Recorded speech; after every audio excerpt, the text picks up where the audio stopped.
Price the Lord. ഉൽപ്പത്തി പുസ്തകം 41 അധ്യായം 38 തിരുവെഴുത്ത്. ഫറവോൻ തൻ്റെ ഭൃത്യന്മാരോട്, ദൈവാത്മാവുള്ള ഈ മനുഷ്യനെപ്പോലെ ഒരുത്തനെ കണ്ടുകിട്ടുമോ എന്ന് പറഞ്ഞു. പിന്നെ ഫറവോൻ യോസഫിനോട്, ദൈവം ഇതൊക്കെയും നിനക്ക് വെളിപ്പെടുത്തി തന്നതുകൊണ്ട് നിന്നെപ്പോലെ വിവേകവും ജ്ഞാനവുമുള്ള ഒരുത്തനുമില്ല. Praise the Lord. ഹല്ലേലൂയ.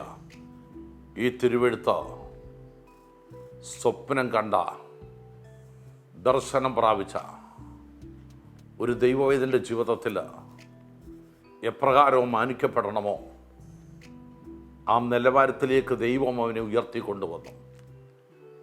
ആ ഉയർത്തിക്കൊണ്ടുവന്ന ആമേൻ ജോസഫിൻ്റെ ജീവിതത്തിൽ സ്വന്തം സഹോദരന്മാർ കൈവിട്ട് കളഞ്ഞു. Amen hallelujah. എല്ലാവരും ഉപേക്ഷിച്ച് കളഞ്ഞു. പൊട്ടക്കിണറ്റിലും ബുദ്ധിപേറിൻ്റെ ഭവനത്തിലും ജയിലറകളിലുമൊക്കെ കിടന്ന യോസഫിൻ്റെ ജീവിതം ഇവിടെ കൊണ്ട് അവസാനിക്കുമെന്ന് സഹോദരന്മാർ കണക്ക് കൂട്ടി.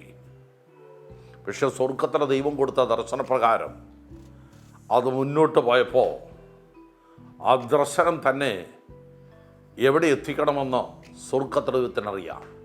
ഞങ്ങളെ കേൾക്കുന്ന പ്രിയപ്പെട്ടവരെ, ഒരു കാര്യം ഞങ്ങൾ നിങ്ങളോട് പറയാൻ ആഗ്രഹിക്കുന്നു. ദൈവത്തിൽ നിന്ന് എന്തെങ്കിലും പ്രാപിച്ചിട്ടുണ്ടെങ്കിൽ, നീ ദർശനം പ്രാപിച്ച വ്യക്തിയാണെങ്കിൽ ഒരിക്കലും നിൻ്റെ ദർശനം നഷ്ടപ്പെട്ടു പോകാൻ ഇടയാക്കാതെ വേണം. ആമേൻ. ഒരുപാട് പ്രതിസന്ധികൾ കടന്നു വന്നപ്പോഴും താൻ കണ്ട ദർശനത്തിൽ നിന്ന് ഒരു അണുവിട പോലും താൻ ചലിപ്പാൻ ഇടയായി തീർന്നില്ല. സ്വർഗത്തിലെ ദൈവം തന്ന ദർശനത്തെ മുറുക്ക പിടിച്ചുകൊണ്ടോ കൊടുത്ത കഷ്ടതകളൊക്കെ സഹിച്ചുകൊണ്ടോ ജോസഫ് മുന്നേറിയത് കൊണ്ടോ ആമേൻ ഹല്ലേലൂയ. ആമേൻ. ഈ ക്ഷണത്തിൽ ഞാൻ നിങ്ങളോട് പറയുന്നു, ദർശനം പ്രാപിച്ചവനെ ആമേൻ ഒരുപക്ഷെ പരിഹസിക്കാൻ കഴിയും. ആമേൻ. ദർശനമുള്ളവനെ നിങ്ങൾക്കൊരു പക്ഷെ നിന്ദിക്കാൻ കഴിയും. ആമേൻ ഹല്ലേലൂയ.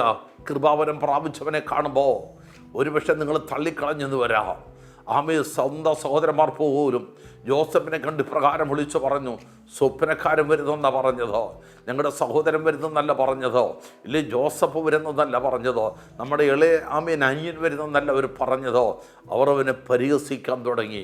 ആ പരിഹാസികളുടെ നടുവിൽ സ്വർഗത്തിലെ ദൈവം യോസഫിനെ ഫറവോൻ്റെ കൊട്ടാരത്തിൽ ഉയർത്താനിടയായി തുറന്നു.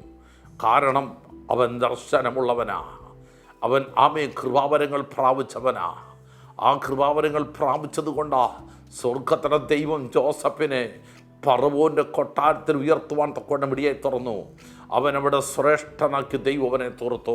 ആമേൻ. ഫറവോൻ ഇപ്രകാരം വിളിച്ചു പറഞ്ഞു, ആമേൻ ജോസഫിനോട് പറയാ, ആമേൻ സിംഹാസനം കൊണ്ട് ഞാൻ വലിയവനാണെങ്കിലും ആമേൻ ഹല്ലേലൂയ ഞാൻ നിൻ്റെ മുമ്പിൽ ഒന്നുമല്ല എന്ന് ഒരു രാജാവ് ജോസഫിനോട് പറയാൻ ഇടയായി തുറന്നെങ്കിൽ ഇന്ന് രാത്രി ദൈവമക്കളെ ഓർത്തു നോക്കുക.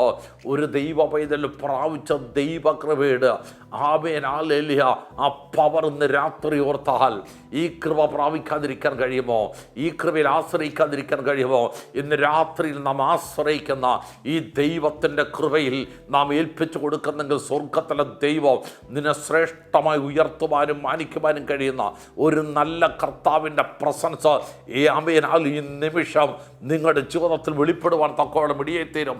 അതുകൊണ്ട് ദൈവത്തിൻ്റെ കരങ്ങളിലേക്ക് ഇന്ന് രാത്രിയിൽ ഹല്ലേലൂയ ഈ നിമിഷം ഞങ്ങളെ കേൾക്കുന്ന ഈ നിമിഷം നിങ്ങളൊന്ന് ഏൽപ്പിച്ചു കൊടുക്കുക. സ്വർഗത്തിലെ ദൈവം നിങ്ങളെ അനുഗ്രഹിപ്പാനും മാനിപ്പാനും നിങ്ങളെ ഉയർത്തുവാനും ശക്തനാണെന്ന് ഈ തിരുവെഴുത്ത് വിളിച്ചു പറയുന്നു.